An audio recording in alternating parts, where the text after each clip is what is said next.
се работи на детален оперативен план за распределба и згрижување на пациентите, во соработка со Министерството за здравство и медицинските тимови,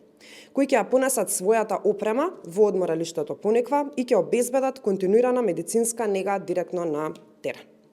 Ќе се направи план пациентите да бидат распределени во неколку групи и циклуси на терапија, се со цел да се овозможи персонализиран пристап кон секој поединечен случај. Наместо да се соочат со нив и директно да слушнат што им е потребно токму на семејствата, на оние деца кои што го изгубија својот живот во дискотеката Пулс, тие зад затворени врати, кукавички и лицемерно, си кажуваат што им е потребно токму на роднините.